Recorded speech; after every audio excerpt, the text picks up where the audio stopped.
You're watching the Flourishing Introvert show.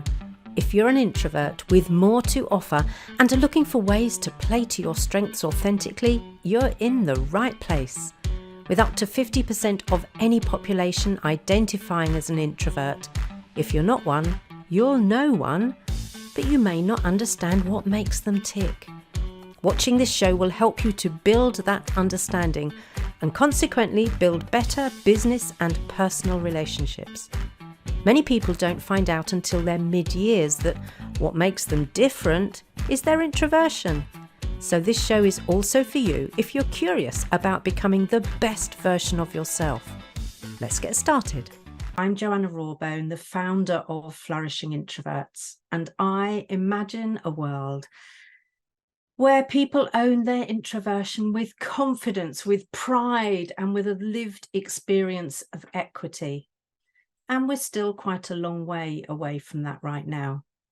I work with introverts who want to reach more of their potential, and I rattle the cages of organisations and educational establishments to highlight and shake out the extroversion bias that is usually hiding in plain sight.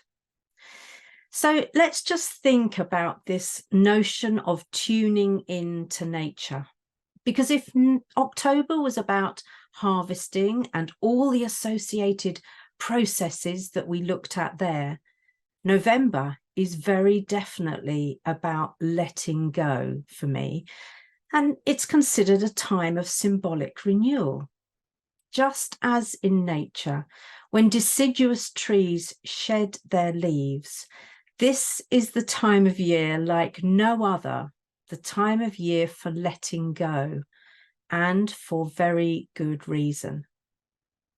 I've just returned from a three-day business retreat, and the last thing we did together as a group was to write down some of the things that we wanted to let go of so that we could then very symbolically burn them in the fire. And I might share a little bit of what I decided to let go of in the after show conversation. So I hope you'll stay around for that. So we're beginning our series, if you like, of focusing on letting go. And I'm very much doing that through the lens of looking at how nature can guide us gently but firmly to do what is most definitely best for us. You see, trees shed their leaves for various reasons. And as I'm exploring these reasons, I'll also be looking at how they might apply to us as introverts. Let's start with trees shed their leaves for energy conservation. Many introverts I work with want to know how to conserve their energy better. So what is it we can learn from the trees? Well, during the winter months, the days are shorter and the amount of sunlight available for photosynthesis is reduced. And of course, I'm talking here in the Northern Hemisphere. It's kind of, November is different in other parts of the world. I'm aware of that. But photosynthesis is the process by which trees convert sunlight into energy. And it requires leaves to be able to do that. So by shedding their leaves, trees conserve energy because hanging on to leaves that can't photosynthesize effectively would frankly just be wasteful. Now, how might that apply to us? Well, we know that social and emotional energy is a precious resource for we introverts.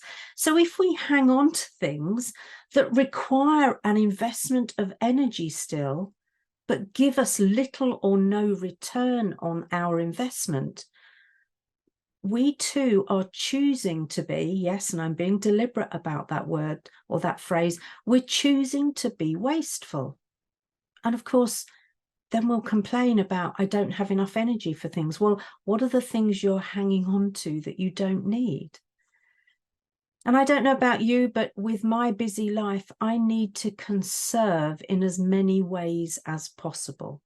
So there's the first reason why trees shed their leaves, to conserve energy. And I believe, or certainly this introvert needs to do something very similar. Next, for the trees, they shed their leaves as protection from the cold, the snow, the wind, etc.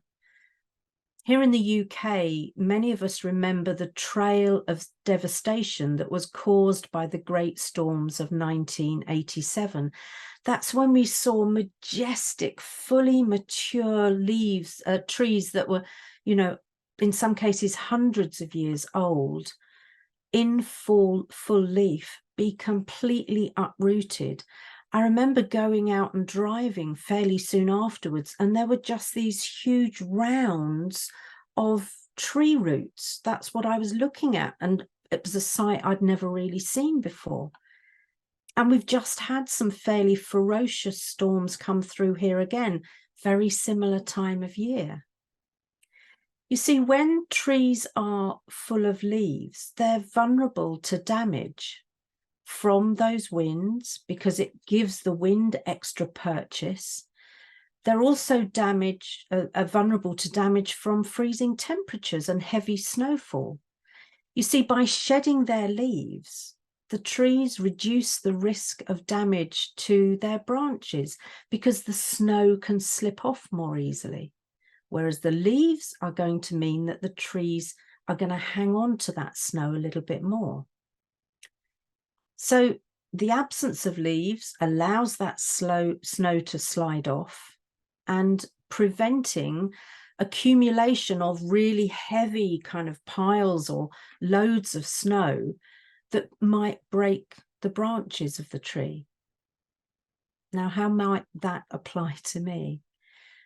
Well, being mindful of what enables me to continue to stand tall in spite of the conditions I'm facing, and preventing the damaging forces like negative energy from breaking me, is essential for my well-being. Obviously, when we're pre-charging and recharging, we're doing that, but there's something more specific we need to look at in this month of letting go, of shedding. And it's a time when maybe what I need to do is really come back into my body and let go of some of the other things, some of maybe other people's expectations, other people's demands on my time that might have me somewhat shaky in my own roots. There's another thing to consider here. And so the third thing that we're looking at as a reason why trees shed their leaves is nutrient recycling. Interesting. You see, as the leaves start to die, the trees reabsorb some of the nutrients, the sugars quite often, from their leaves before shedding them. That's why we get those spectacular golden, amber and russet hues. This nutrient recycling is important for the trees to retain essential nutrients that would otherwise be lost when the leaves fall to the ground. So before they fall, they turn those gorgeous colours. The sugars are being absorbed back into the roots and the fibre of the trunk of the tree, so that it can be sustained through those long cold months before the sap starts to rise. So what can I reabsorb that will sustain me through the long dark nights, the cold winter? Well, I find it's a wonderful time to reflect on achievements, to reflect on lessons learned, and to reflect on feedback. I used to be shocking at accepting motivational feedback when people would share how I had impacted their lives for the better. And in fact, I had a real example of that at this business retreat that I've just been on. As we were introducing our businesses, we hadn't got round to the personal introductions yet. We were introducing our businesses.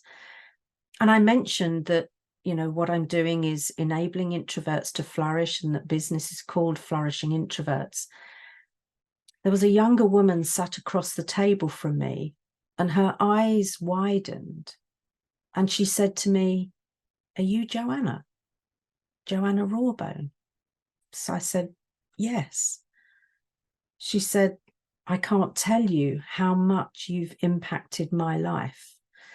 And actually, today at the end of the workshop, the retreat, she said even more about that. You see, in the past, I would dismiss feedback like that as, oh, nothing. When clearly the individual felt it was most certainly something. And it was a coach who asked me a really important question. She said to me, "What impact do you think your rejection might have on the person who's given you that feedback?" Kind of stopped me in my tracks, really, because I'd never considered it. I was just kind of, I thought, being humble and being gracious about it. And, you know, I remember growing up being told pride comes before a fall. So, you know, not to get kind of, you know, too taken in by things like that. But there's also another old saying that I know I've mentioned before, which is that feedback, whether motivational or developmental, is a gift. And if gifts are not appreciated, they stop turning up. People stop giving the gifts. So what I thought was my humility was in actual fact a snub. And the thought of that now fills me with some kind of horror, really. But think about that, you know, what when someone thought was something worthy of remark, I was just brushing it aside and telling them it was nothing. Lesson learned. Such feedback and lessons and my achievements are now gratefully stored, acknowledged, and I thank people for them. So I appreciate them because they are the sorts of things that provide the sustenance for the times I have ahead of me, the work I have ahead of me. So when that woman across the table said that during the introductions, and then also said at the end of our retreat that how I'd transformed her life, I said, thank you. I didn't brush it away as nothing. I think there's something else that we can learn from nature, which is hibernation. And I've long said that I consider myself a creature capable of hibernation. For those of us who've worked in traditional jobs, and you may still be working in traditional jobs, November, when the clocks have changed, can feel like a sort of hibernation beckoning in a way, because we rarely get out into daylight at the weekends. You know, we leave the home when it's dark, we come home when it's dark, so we only see daylight at weekends. And combine that with me being a sad sufferer, where if I don't get enough daylight, I do actually get depressed, then these long dark months are really quite difficult for me. It's one of the reasons that I loved my regular business trips to the Middle East, because I would go September, November, January, March, maybe May, but it was getting a bit warm then. And then there was no point going through the summer because it was too hot and none of the nationals were there, and it was the nationals that I was working with in the Middle East. And of course, typically they're the best months here in the UK. So I got my fill of vitamin D right the way through the year.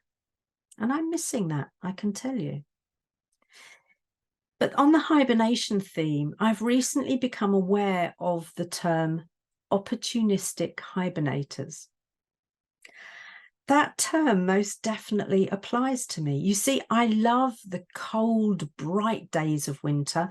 We've had a few of those coming up now, even though it's technically kind of autumn, but we've managed to get out and walk in the sunshine this morning as a retreat group, which was lovely. But I despise the grey, dreary, miserly days that we often, frankly, have for many months here in the UK. And if you've not heard the term miserly before, it describes conditions that are a mix between mist and drizzle, where it seems to never quite get light. Not good for me. So, just like when some animals enter into hibernation or a hibernation-like state, when the environmental conditions demand or become unfavorable, that's when I too want to hunker down, cozy up, and retreat from the outside world. And as with any hibernators, whether they be the kind of, the bears and things that hibernate for longer periods of time, or these opportunistic hibernators that go, oh, conditions not right, time to retreat for a bit. All those types of hibernators, heart rate decreases, and therefore the stress levels decrease and activity is limited. So all of those things are exactly what I need in order to be able to recharge. So when I withdraw, when I opportunistically hibernate, I'm just giving myself that bit of space to decrease the stress, to actually do less, but be more, perhaps. Stirring maybe only to refresh my brew or my plate, and really kind of finding somewhere at home just to be comfortable. And it's the time when my comfy reclining chair is most definitely my hibernation chamber of choice. For this is where I'm protected from both human and environmental elements, and we all need that safe space. So it's no wonder, therefore, that November is considered a time for reflection and strategic planning, which is what I've just been doing. For that happens when we quieten and still our busy minds. It's most definitely a time for copious pre-charging, because what we know, if we look ahead in the calendar, what we know we've got coming up are all of the festivals. Thanksgiving in the US, Diwali and the Festival of Lights during the darkest night of the new moon for Hindu, Sikh, Jain, and even some Buddhist communities globally now. I love that this Festival of Lights celebrates the triumph over darkness, good over evil. And crikey, we need more of that right now, don't we? It also celebrates new beginnings and the human ability to overcome. And we need to hang on to that again, because it's back to that sense of what is it I can control, what is it I can influence, and focus my energies in those areas. I think as we introverts, we can take heart from this message, because we know there are still too many introverts hiding behind or inside their introversion. And of course, the bias that we regularly face feeds this behavior, makes it more necessary in some ways. But truthfully, we can be and do anything we want in life. So I encourage you to embrace this transition into November, because it does represent this period of symbolic renewal and a fresh start that really can happen from now, if we choose it to be that kind of period. Just as many aspects of the natural world demonstrate the principle of letting go, such as the changing seasons, the life cycle of plants, the ebb and flow of tides, we too can align with the with the rhythm of nature. In fact, as introverts who typically love nature, and many of us love being out in nature, the alignment is almost inevitable for me and many of my clients if we allow ourselves to get in sync in that way. And of course, change is inevitable and an inherent part of life. Everything in the universe, from the seasons, the cells in our bodies, undergo continuous change. And letting go is a fundamental aspect of this change, allowing for growth and renewal. Letting go can actually bring a sense of freedom and liberation. It allows us to break free from limitations, self-imposed or otherwise, and pursue new paths with a clearer sense of purpose, more enthusiasm, and a lighter heart. It was so enlightening at the end of our retreat to hear the different people there talking about how their thinking had changed during that business retreat. People were now moving ahead with a clearer sense of purpose. One of my fellow retreaters in particular let go of a client just a few days ago who was causing her untold problems. And in fact, while, when she turned up, she was still full of angst about that. But while we were away, she landed a new, much more aligned client. And of course, we were delighted for her, but as you might imagine, we explored how necessary it often is to let go first in order to make space for something better.